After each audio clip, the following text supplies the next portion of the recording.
Hey guys, welcome back to my channel. In today's video, I'm going to be walking you through my travel spray collection or my rollerball collection. This is really noisy, so I'm going to set it down. This is just a lipstick organizer. It's plastic or maybe acrylic from Amazon. I don't love it for holding the travel sprays. Like, it works. It definitely is like the perfect size and everything, but they do jiggle around obviously. So yeah, I just don't like that aspect of it. But if you don't mind that, I'll have it linked in my storefront. A few years back when I was in college, my mom got me this Narciso Rodriguez trio. And I remember at the time, like, I only wore Bath and Body Works and I just wore the same scent every day, or the same like 3 scents. I would wear Black Opium, See, In the Stars, Forever Red. That's like basically it. And so I was kind of confused when she got me these because I was like, this is, you know, fancy. Like, I don't even wear perfume that much. Like, I remember just not really appreciating it for what it was at the time. Now I know that Narciso makes like some of the best fragrances. Like, these are the most classy, elegant florals. It came with pure musk, and I actually really like this one. It's very different from anything else I wear. To me, it smells like a fresh, clean musk. It's a little, I don't even know if I should say woodsy, but like, it has a depth to it. I feel like this is so easily unisex and I enjoy it. I would wear that to my internship a lot. My favorite was Fleur Musk by far. This one I just prefer to the original. It has peony, which is one of my favorite flowers in fragrance. So it's just a little bit sweeter overall, but I can totally see why the original is so popular. I just prefer the Fleur Musk because it is sweeter. Then I have YSL Mon Paris, and I'm really glad I didn't get a bottle of this when I discovered that I liked it because it's really beautiful. It's a perfect patchouli. Like, the patchouli isn't too strong. It smells like berries without being too artificial or childish smelling. I think that this fragrance is really well done, but I don't really use it a lot. Like, I've made a little bit of a dent in my travel spray and I like it. I like being able to reach for it, but you know, it's like not really top 10 material, not top 20 material, just for me personally. I feel the same about Viktor and Rolf Bonbon. This is something that I might have sprung to get a full bottle of, but I'm glad I didn't. I think the main reason I didn't is because the longevity on this is really, really bad. Like, it doesn't last more than a few hours on my skin, but this is a really pretty, like, caramelized orange floral type of scent. Kind of like, if you like Viva La Juicy, you'll probably like this. And I really like the flankers too, especially Bonbon Couture. I think that overall these fragrances are beautiful, but I am content with just having a travel spray of them. Then I have Giorgio Armani My Way, and I think that this scent is really cute. I remember I blind bought this. It's just a girly, feminine, white floral. It's sweet. It kind of smells bubblegummy, I think because of the tuberose. It's just a happy scent. It's a springtime scent. It's very pretty, but I would never buy a full bottle of this. It's just not really my style. I maybe would have liked it if they added a fruit in there. Call me crazy. Or like maybe a hint of spice or some woods. Like, I just needed something a little bit more from it, and the flankers aren't really giving me that either. Then I have 2 travel sprays from Maison Margiela. I have Coffee Break, which I have made a good dent on, and I was loving it so much that I impulsively just I bought the full-size bottle. And I don't know if you guys have ever had this. It's like full bottle syndrome, but like, as soon as I get the full bottle, I just stop using it. It's like, what happened? Like, I was so obsessed with it. I needed the full bottle. I loved it. I still love it. And I just haven't worn it in literal months. And you know, it's frustrating. I know, you guys. So I think the scent is stunning. It's a creamy lavender latte, and the milk is not sour. It's just beautifully creamy and vanillic.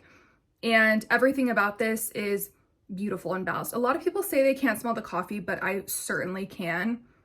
So anyways, and then I got a travel spray of Matcha Meditation, and I do really like this scent. I would go so far as to describe it as a little bit challenging. It does have enough white chocolate to where it does, you know, gourmand it up. It's not a harsh tea fragrance or a bitter tea fragrance. It's very sweet and creamy, but I don't know, on my skin, the matcha really pops. Like, so does the chocolate, but like, it definitely smells like matcha powder, which is delicious. And I love that it's completely realistic because I would be disappointed if it didn't smell like matcha.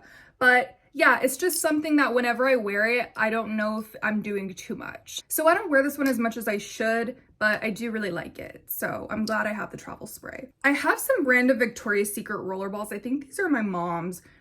This is Victoria's Secret Bombshell Wildflower. It's just like a fresh, fruity, very generic scent. And then I do have a Tease rollerball, and I really like this one actually. Like, I can see why it's so popular, like Tease, Bombshell. I actually think I prefer this to Bombshell. And I think I like the Tease line the most because I really like Tease Sugar Fleur. I really like, well, I kind of like Cream Cloud. So I just think the Tease DNA is definitely for me. My friend Vanessa gave me Alien Goddess by Mugler, and this smells so good on her. I remember we went to dinner once and I was like, what are you wearing? And she was wearing this mixed with something else, but the coconut and the creaminess really, really popped on her. I like this on myself too. Such a step up from Alien. I'm not a fan of Alien, but I am a fan of this one. I think that it's a beautiful solar fragrance without being too solar. It's coconutty without being too coconutty. It's floral without being too floral. It's just really well done. I have Very Good Girl Glam. This is like cherry pie, but make it perfume. I really like this one, and I've been wearing it a lot more recently since it's colder outside. I have Coach Dreams Sunset, and this says it has a pear ice cream note on Fragrantica, but if you check everywhere else, no other site says pear ice cream. It's a powdery vanilla, first of all. I think it's the florals that give it that powdery vibe. I do like this one, but honestly, ever since I bought it, I haven't worn it much. So I don't know why that is. Then I have Carolina Herrera's Good Girl Supreme, and this is my favorite from the Good Girl line. It doesn't get talked about enough. It's like a strong jasmine, but with berries. But again, it's not childish, it's not synthetic. I think the tonka bean is also what helps. It has a powderiness, not as powdery as Coach Dream Sunset. It's like sweeter than that one. This is so sexy. I have a full bottle of it. So I do find myself bringing this with me a lot though on vacations. Like, I know, oh, I'll probably need a night out scent. So I usually do travel with this one. Then I have Fresh Sugar Lychee, and I bought this because the Notorious Neff on TikTok recommended it. And I love it. It smells like a margarita, like a mango lemon margarita with like a salt rim or maybe a sugar rim. I don't know, I've described it before, but it's just definitely giving me tropical cocktail vibes.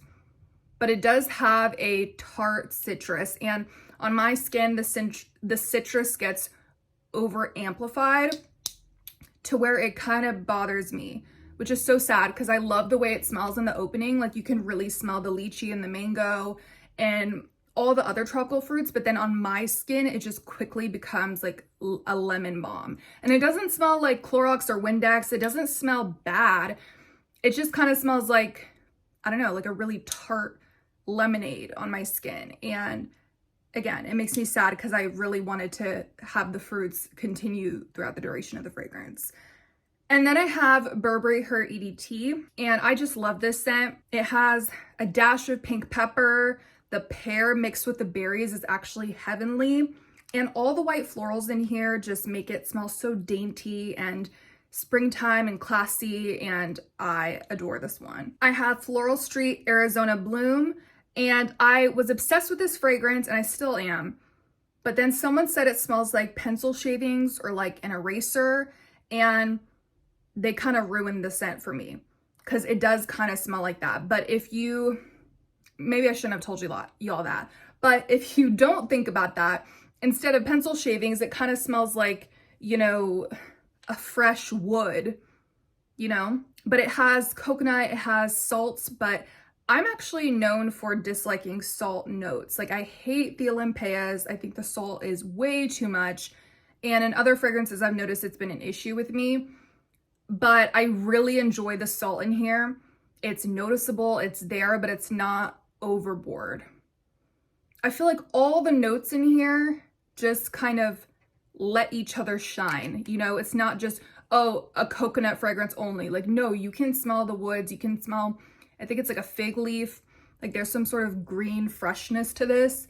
Again, but it's not overboard with the green. And then the salt, it's just really beautifully done. So I can't find my Wonderland Peony right now, but that is one of my favorite travel sprays that I own. It's well used, well loved. I remember I took it out because I was bringing it with me on a trip, so it's probably God knows where, but it's a stunning guava cotton candy fragrance. It's unique. The cotton candy is really realistic smelling. It doesn't just smell like a generic sweet scent. It actually smells like spun sugar. And again, the guava, it's not some sort of nondescript fruity note, generic fruity note. It actually smells tropical and like a guava. So it's one of my favorites. Then I have Skylar Boardwalk Delight. This is the only Skylar that I own that I'm keeping because I love it. It's also a realistic cotton candy. This one is much, much sweeter though than Wonderland Peony. Like if you thought that one was sweet, this one is very, very sugary sweet, but it also has this fresh laundry scent to it that I don't want to say balances it out because it doesn't, but it's there to complement it and add an interesting dimension to it. So I do have this little rollerball of my Gentle Fluidity Gold dupe from this brand on Amazon. I'll have it linked down below. It's under the fragrances section in my storefront, but I feel like it smells very similar to GFG. I remember when I smelled GFG at first, I didn't like it. Then months later, I smelled it again and I fell in love. So I just didn't feel like spending the money on it. So I got this dupe. Smells exactly like it, but I don't know, I quickly got over the scent. Like it's really nice. I think it's because I read one comment on Fragrantica that it smells like cat urine, like the original GFG. And ever since they said that, like I can't stop thinking about it. It doesn't really smell like cat urine, but I don't know, they just kind of ruined the scent for me again. You know, that's a trend with me. But besides that, I still think it's a gorgeous scent, but it's not something that I reach for as much anymore because now I'm super conscious about that comment. But it's a really like heavy ambery fragrance. Yes, it's vanilla, but like when I smell this, I don't think vanilla perfume. I don't know, I just don't. Then I have Pinrose Sun Saint, and this was gifted to me. So this also has salt in a way that's not overwhelming. It's beautifully done. And then the eucalyptus, it's not super aromatic, but it's there. The coconut, it's there. I think there's yuzu, so it's just a really, really well composed fragrance, you guys. I highly recommend it. If they didn't gift it to me, I probably would have bought it eventually because this is one of my favorites. Like I actually specifically asked for this one because I had sampled it before and I knew I loved it. Okay guys, that is all for my travel sprays. I think that they're such a good way to have perfumes in your collection without, you know, over consuming or, you know, spending too much money. So let me know what travel sprays you guys own or your favorite travel spray, and I will check out your comments. Anyways, thank you guys so much for watching this video, and I will catch you guys next time. Bye.